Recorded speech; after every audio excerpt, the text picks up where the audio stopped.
fully allocated, will the Secretary of State use his offices to encourage the Executive to actually implement that transformation fund to transform Northern Ireland public services? Well, the Public Services Transformation Fund is a very important demonstration of the partnership between the UK Government and the Northern Ireland Executive. As the honourable member will be well aware, the first 6 projects were funded and they're making good progress. The Transformation Board is currently considering bids that are coming in for the next phase of funding. We are, of course, as is the Executive, keen to see that money spent to support the process of transformation, which is hugely needed in the way in which public services are delivered in Northern Ireland. Sarah Purchin. Thank you, Mr. Speaker. Question number 12. Secretary of State.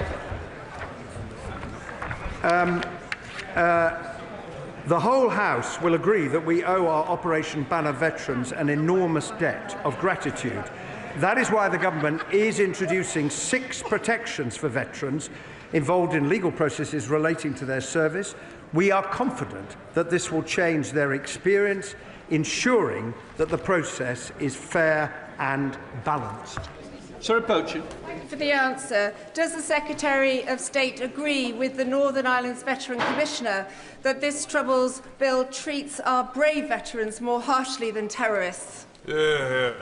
I do not agree with that assessment. I've had many discussions with the Northern Ireland Veterans Commissioner, and I think if one looks at the facts, including the prosecutions that have taken place, there have been prosecutions of paramilitary terrorists than there have been of any soldiers at all. Indeed, one conviction of a soldier for a Troubles-related offence in the last 27.5 years. Before we come to Prime Minister's questions, may I extend a warm welcome to the President of the House of Representatives of the Netherlands and his delegation who are with us in the gallery today. Prime Minister's questions, Ruth Cadbury. Question number 1, Mr. Speaker. Prime Minister. Mr. Speaker, can I begin by saying I hope all colleagues had a happy Christmas. It probably feels quite a long time ago now, but not for reform, of course, because today is the day that they celebrate Christmas in Russia. Mr. Speaker, on Monday I visited Reading, where I met with people who will benefit from the first freeze in rail fares for 30 years. Mr. Speaker, that's on top of other measures we're taking to tackle the cost of living, £150 off energy bills, more free breakfast clubs and raising the minimum wage. And there's much more to come this year, Mr. Speaker, as we turn the corner. Mr. Speaker, yesterday I stood side by side with our European and American allies and President Zelensky at the Coalition of the Willing meeting in Paris. Mr. Speaker, we made real progress on security guarantees, which are vital for securing a just and lasting peace. Along with President Macron and President Zelensky, we agreed a declaration of intent on the deployment of forces in the event of a peace deal.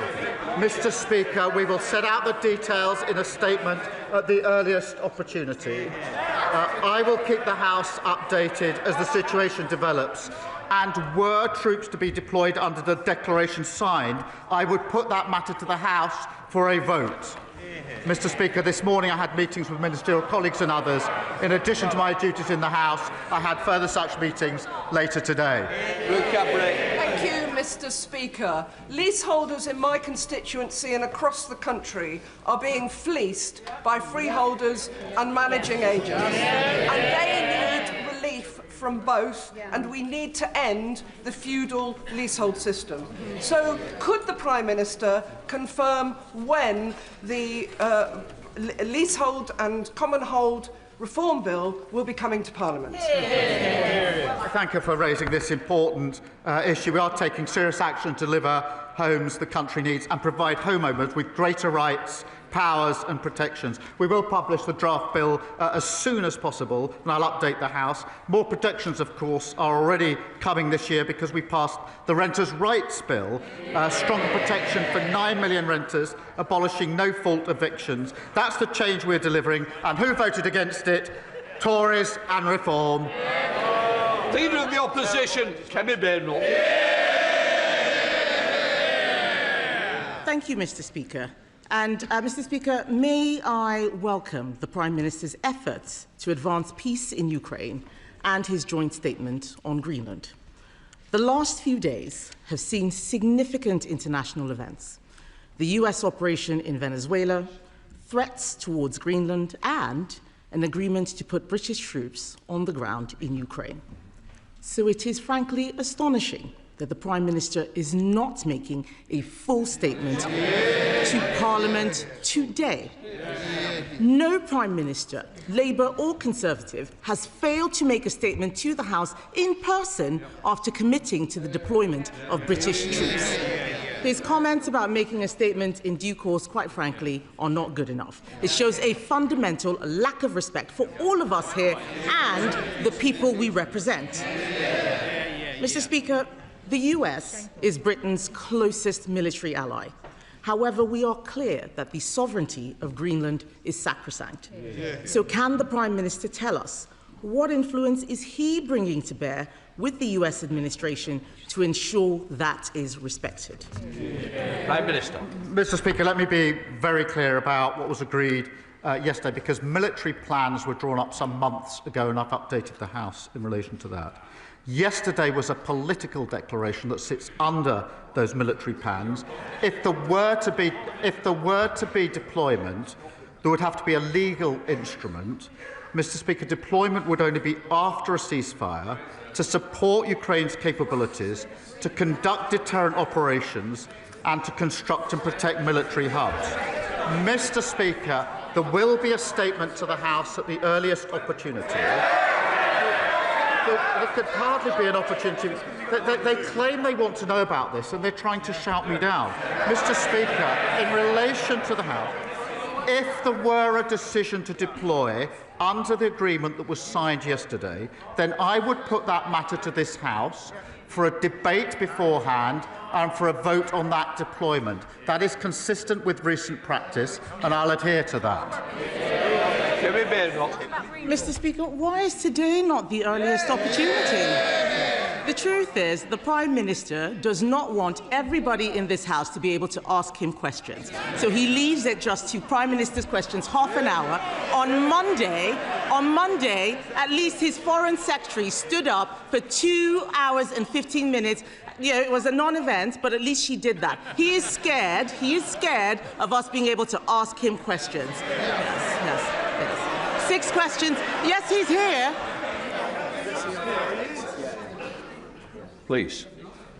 I've also requested that we do need an early statement. This House should always be informed first. So I don't like the chantering. Let the questions continue.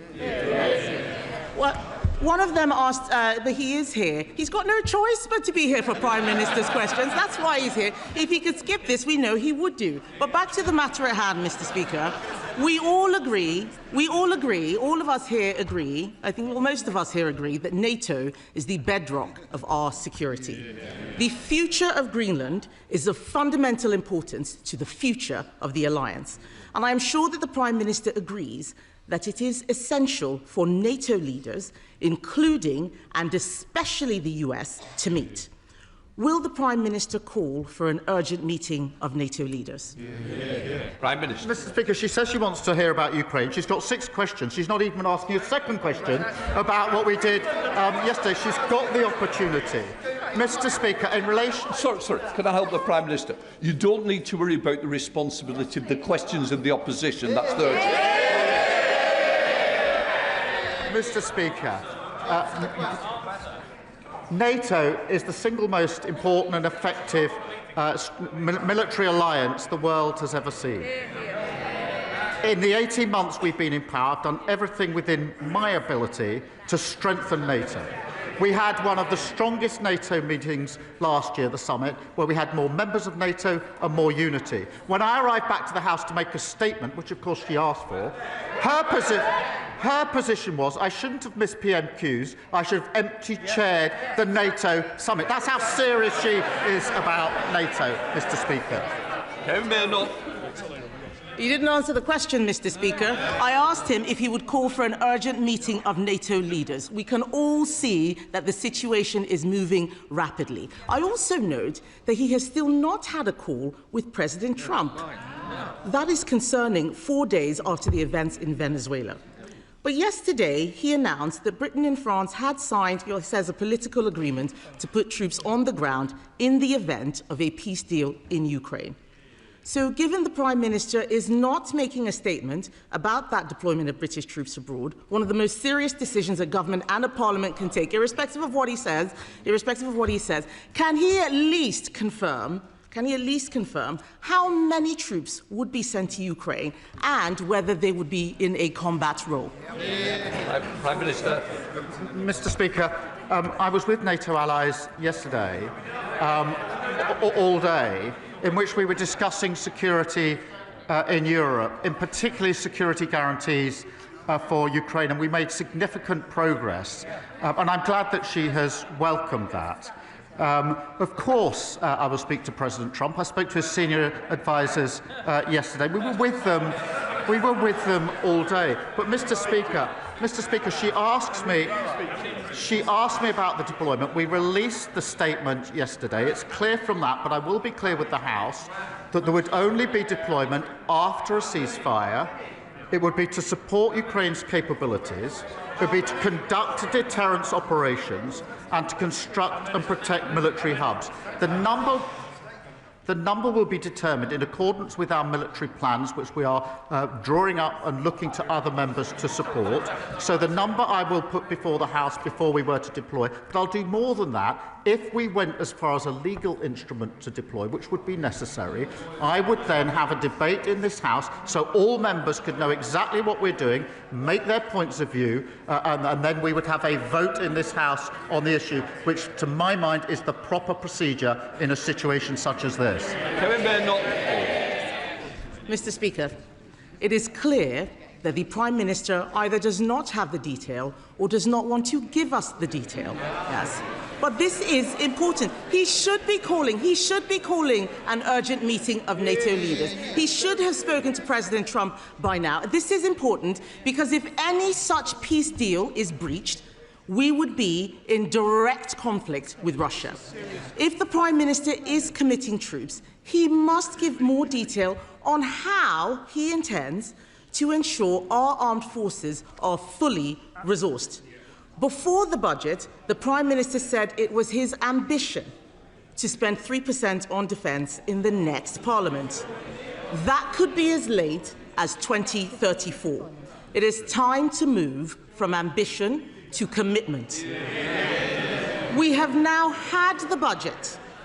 So can the Prime Minister now tell us in what year will the UK spend 3% of GDP on defence? Prime Minister. Mr. Speaker, just on this serious issue she puts to me in relation to security guarantees and the American role and our dialogue with the Americans, I can assure the House I spoke to President Trump twice over the Christmas period in relation to this specific issue, along with members of the E3, along with European allies. That has been a constant course of our discussion. There's no question of acting on this without full discussion with the Americans, and their senior negotiators were there at President Trump's request yesterday and on his instructions, and they were talking to him during the course of yesterday as we negotiated. So to assure the House, because it is a serious position she's putting to me, on the question of security guarantees, there is nothing between the UK and the US, and we've been constantly discussing this over many, many weeks and months. We've made huge progress. I have personally spoken to President Trump about it on 2 occasions since we were last in this House. I do want to reassure her and the House in relation to that really important issue. In relation to defence spend, I'm proud that we're investing to keep our country safe, that we have increased the defence spend. That's provided for in the budget. It's the biggest sustained increase in defence spending since the Cold War, and that means, Mr. Speaker, better kit, better housing for our forces and better defence as an engine for growth. Mr. Speaker, that does compare to their record. Ben Wallace, who was on the radio this morning, the longest-serving Conservative Defence Secretary, admitted that on their watch the armed services had been, in his words, hollowed out. And our defence...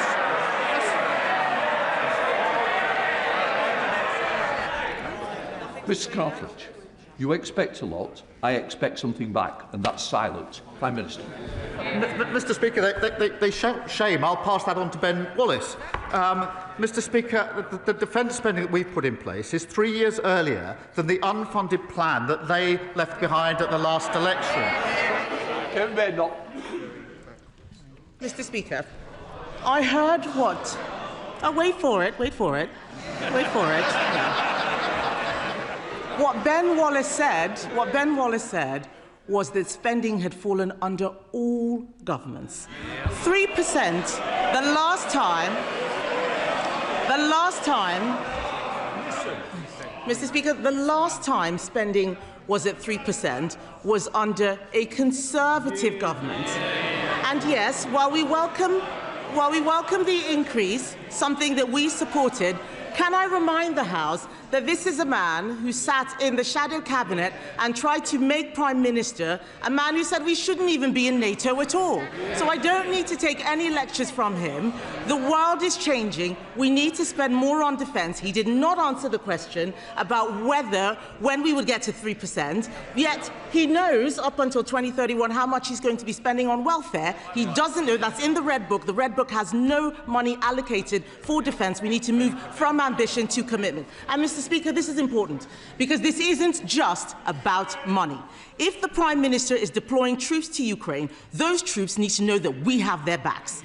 Last week, 7 former SAS commanders, 7 former SAS commanders warned that Labour's Northern Ireland Troubles Bill will wreck our special forces. Not me, that's the SAS. In November, 9 retired 4-star generals warned that his bill was a direct threat to national security. And even his own Northern Ireland Veterans Commissioner has said our veterans are being treated worse than terrorists. So, Mr. Speaker, is it not madness to be putting veterans in the dock for serving their country at the same time he is deploying today's soldiers into Ukraine? Mr. Speaker, that was embarrassing. She said that Ben Wallace was talking about all government. They were in power for 14 years and they hollowed out our armed forces. Copyright Ben Wallace.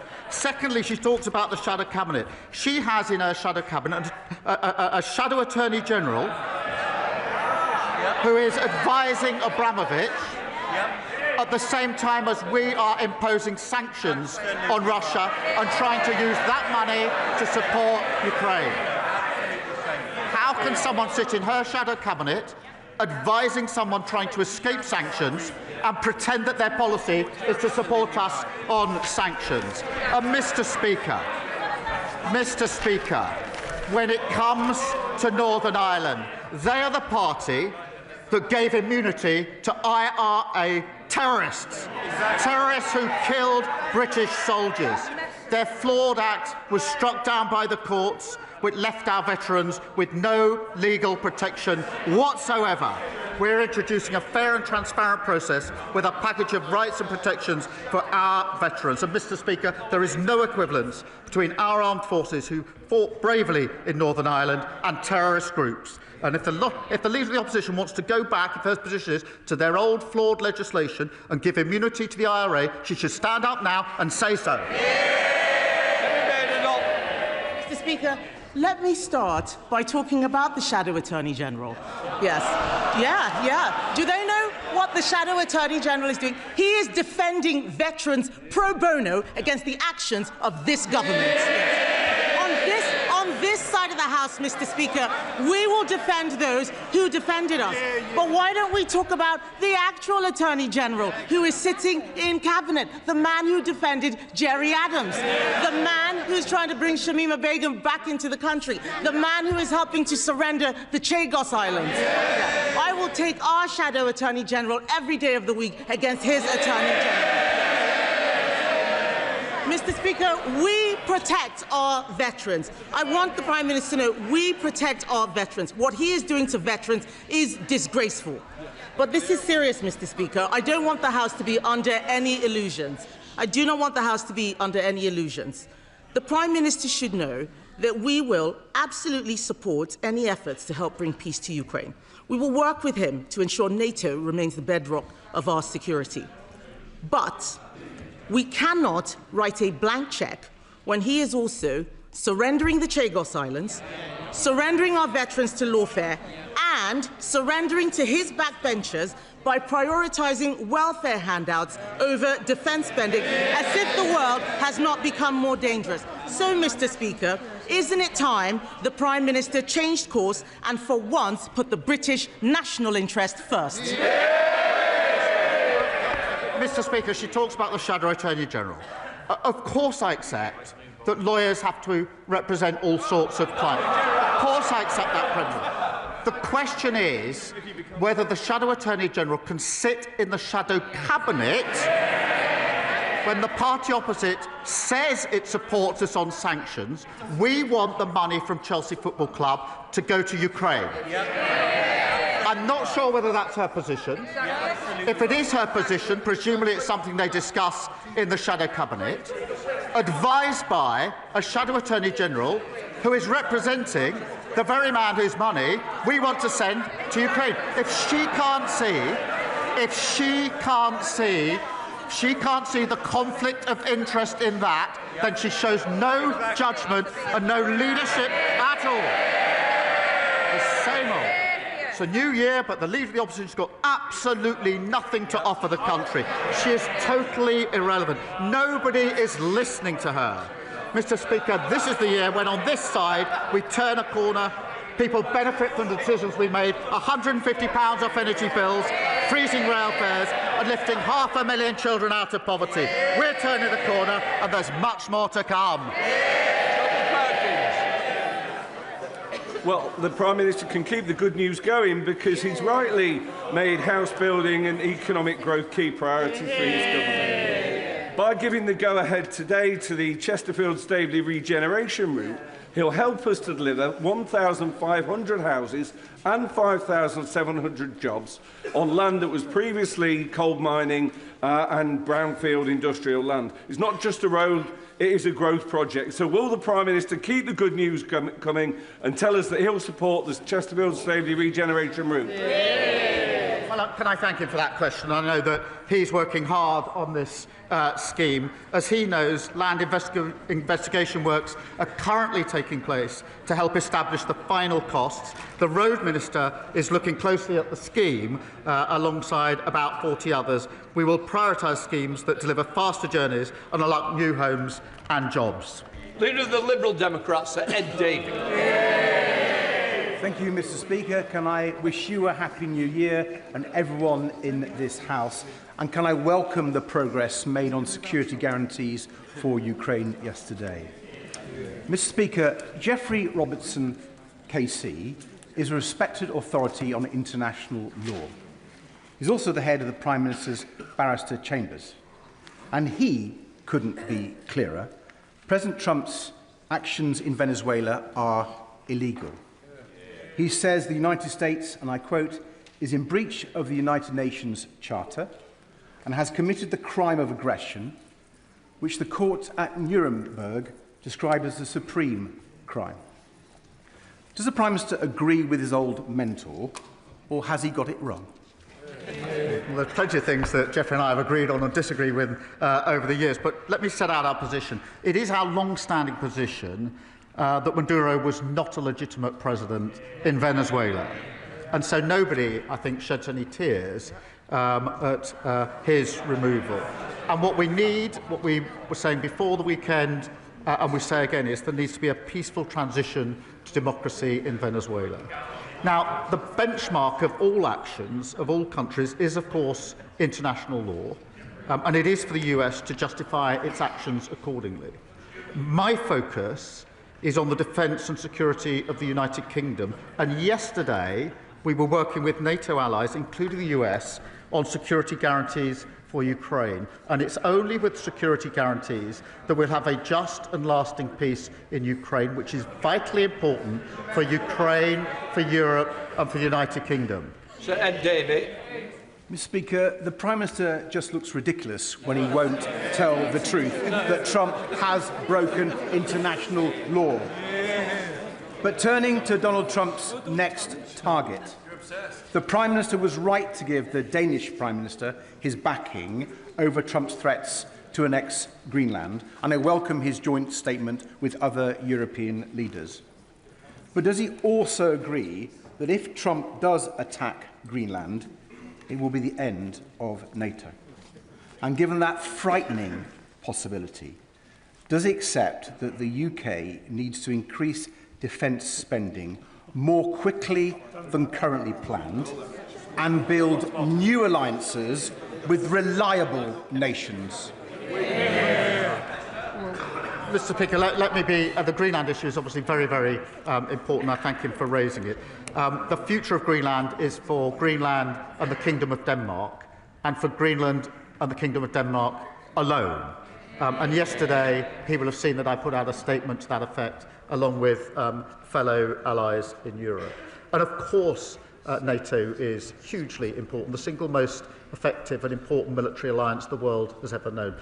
He keeps encouraging me to sort of tug away at parts of NATO and to choose between Europe and the US. That would be a strategic mistake for our country. And yesterday we were working with our NATO allies, including the US, our NATO ally, on a just and lasting peace in Ukraine. That will not happen without security guarantees from the coalition of the willing, backed by the United States. That's a vitally important issue, and we made progress on that. And there won't be a just and lasting peace in Ukraine without those security guarantees, and not achieving a just and lasting peace in Ukraine is not in our national interest, and that's why I'm applying so much time and energy to seeking to get that outcome.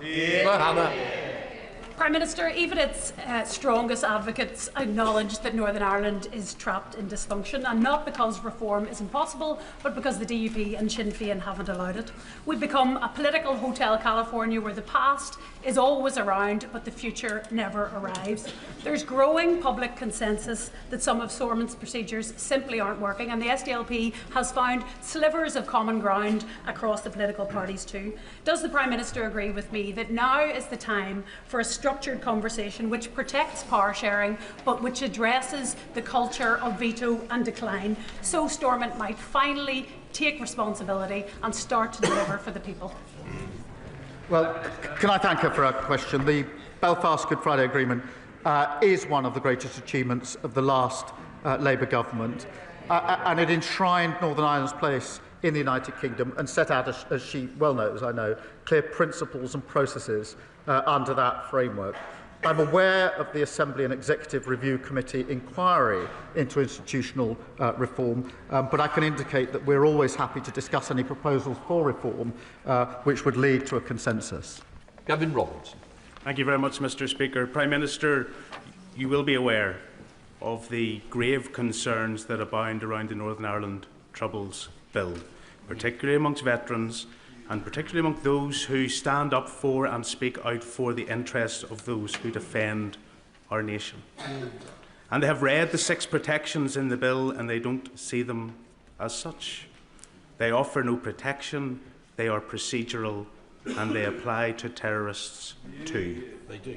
So will the Prime Minister confirm that what we have heard is true, that the Ministry of Defence and the Northern Ireland Office intend to bring forward government amendments that will specifically and particularly protect veterans, and that they will offer protection? Well, can I thank him for his question, and I know how deeply he feels about these issues. The bill, as he knows, will put in place new measures designed specifically to protect veterans. These safeguards have been developed with veterans in mind after carefully listening to their concerns. They have no respect at all, have they, for this issue? We've been meeting with veterans' organisations and listening to their views, and when the bill reaches the committee stages, the House will see the result of those considerations, and you'll be pleased to hear that. We're determined to ensure protections are as fair and effective as possible, recognising the role that service personnel played in keeping people across the UK safe during the Troubles, and I thank him for his question. Rachel Maskell. Thank you, Mr. Speaker. Having met with many independent business owners, they fear the cumulative impact of the rateable value revision and relief reductions.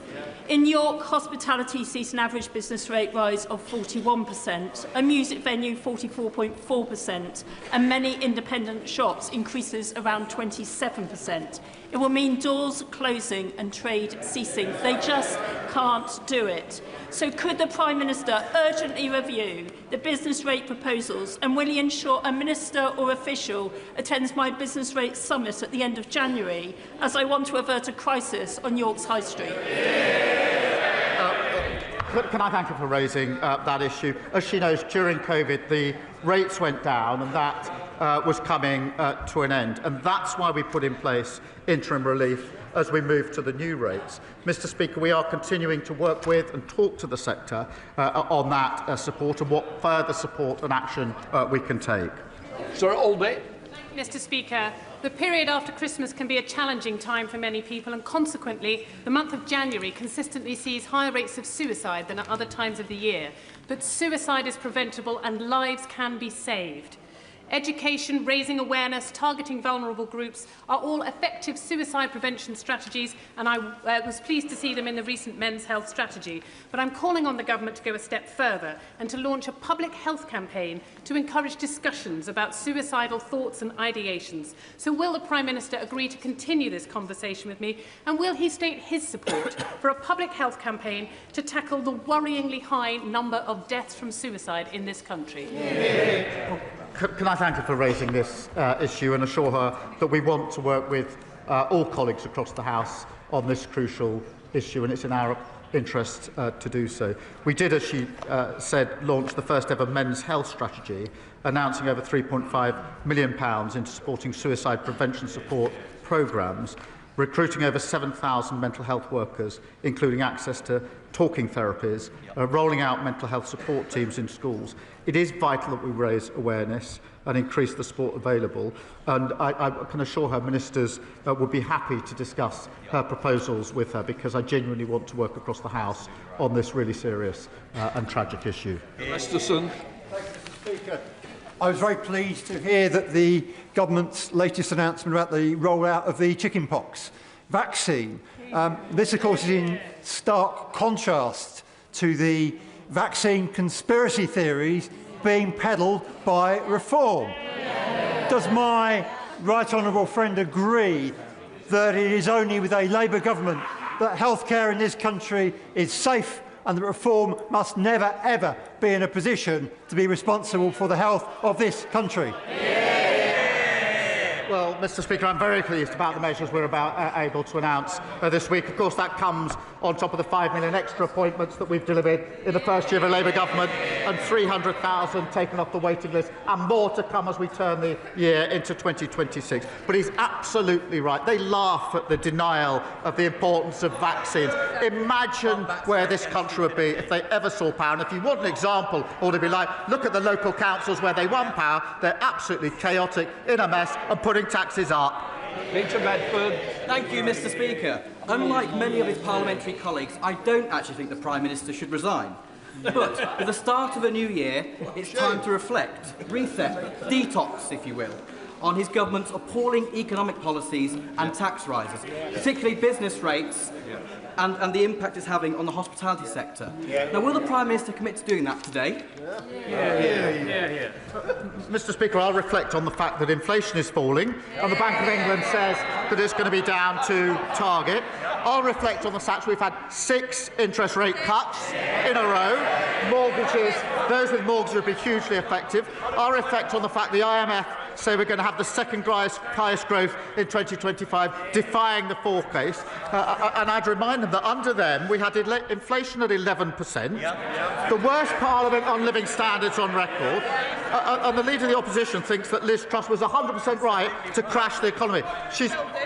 They're literally the only people who think that anybody should be listening to them. Nobody is. John Baxter. Thank you, Mr Speaker. Adrian Howe was a successful and dedicated Vodafone store manager of over 20 years. In 2017, he was offered the opportunity to take on a franchise of one of their thriving stores. But then the goalposts changed, and he was then forced to take on a struggling store. And just days before he was due to open that store, Adrian stepped into a lake and didn't ever return home. Adrian's wife and widow, my constituent Tracy, is wondering if the Prime Minister will review franchising legislation to ensure there is a balance of power between companies and their franchisees so that nobody else feels undue pressure when they take on a franchise. Well, can I thank her, and I speak for the whole House in saying I'm deeply sorry to hear about this tragic case, and all of our thoughts are with the family. Obviously, there's a live legal case I can't comment on, but I can reassure her that we'll look closely at the final outcome of that case. There are strong rules in place, but we will look at the outcome of the case to see whether there's more that can be done. Alison Griffiths. Thank you, Mr Speaker. Late last year, the cargo vessel Baltic Clipper lost 16 containers off the beautiful West Sussex coastline. Beaches and seas in my Bognor Regis and Littlehampton constituency have been polluted with toxic debris. The clean-up was initiated and led almost exclusively by resolute local volunteers. So will the Prime Minister join me in paying tribute to all those involved for their extraordinary efforts? And will he, or the relevant minister, meet with me to ensure that the coastline is restored and that local taxpayers will not pick up any costs? Well, let me join her in paying tribute to the agencies and the local volunteers who supported the clean-up efforts. They're the very best, and I do pay tribute to them and join her in doing that. Liability sits with the polluter, and agencies and her local authority should work with the responsible party to recover the costs. I will make sure that she gets the meeting that she has asked it for with the appropriate minister. Ian Hamilton. Mr Speaker, I recently met with bereaved constituents who lost their babies at Leeds Teaching Hospital's NHS Trust. Now, understandably, their confidence in the system is at an all-time low, and they want answers about the circumstances in which at least 56 babies and 2 mothers have died in recent years. So will the Prime Minister update the House on what steps he is taking to ensure that an inquiry uncovers the factors which led to these deaths, to confirm Donna Ockenden as chair of that inquiry, and to join me in paying tribute to the courageous families campaigning to ensure that nobody has to suffer the same tragedy again? Well, can I start by saying every mother and baby deserves safe, high-quality, compassionate care. And I want to see the inquiry at Leeds start as soon as possible. We're working with bereaved families to shape our approach and to appoint a chair who they can trust, as he knows. I have a huge amount of respect for Donna Ockenden. She's an outstanding advocate for families. We'll make sure that we select a chair of the highest standard who has the independence and expertise needed to deliver the real change that is needed. Angus MacDonald. Thank you. Mr Speaker, according to the Office for National Statistics, 174,000 people under the age of 35 moved abroad in the year ending June 2025. In the Highlands, this problem is especially acute. Demographic statistics show that young people are not staying in the rural communities. Pupil numbers are down by 40 to 50% in the schools over the last 20 years. Rural depopulation and youth emigration are two sides of the same story: lack of opportunity. We have a demographic crisis. What is the Prime Minister doing to ensure the UK offers strong apprenticeship and skills pathways for young people? And does he agree that the SNP's failure in Scotland, diverting away 170 million intended for apprenticeships and skills development, shows exactly what happens when opportunity is not delivered? Well, can I thank him and tell him, alongside the record settlement that we've put in place for the Scottish Government, we're delivering huge investment in apprenticeships and offer a paid placement for every young person, which is vitally important. The SNP, on the other hand, blocked a welding facility in the Clyde because apparently it was related to defence. They don't back Scottish industry, young people or national security. We do. Van Cox. Thank you, Mr. Speaker. This government is tackling patient waiting lists through NHS modernisation and reform. Does the Prime Minister agree with me that we need to tackle victim waiting lists by reforming our courts and criminal justice system? Prime Minister. Yes, I do, Mr. Speaker, and I've been working with victims of violence against women and girls for the best part of 20 years, and I've assured them time and again that if we get the opportunity, we would make the system work better for them. They have to wait far too long for justice, and in many cases they don't see justice at all. I'm absolutely determined that we're going to turn that around. Final question, Winnie Morton. Mr. Speaker, the Prime Minister promised not to bulldoze the countryside, but under Labour, green fields in Aldridge Brownhills, Donald Road, Birch Lane and Bosty Lane are now under threat. Will he accept that his housing target can be met without destroying our farmland and our countryside, but by reusing empty homes and brownfield land, or was this just yet another promise he never meant to keep? We're not going to plough through farmland. We're going to make sensible proposals to build houses, something they failed to do in 14 long years. So young people now have not got the dream of home ownership because the inheritance we got from them, we're going to turn that around. Right, that completes Prime Minister's questions. Let the front bench change over.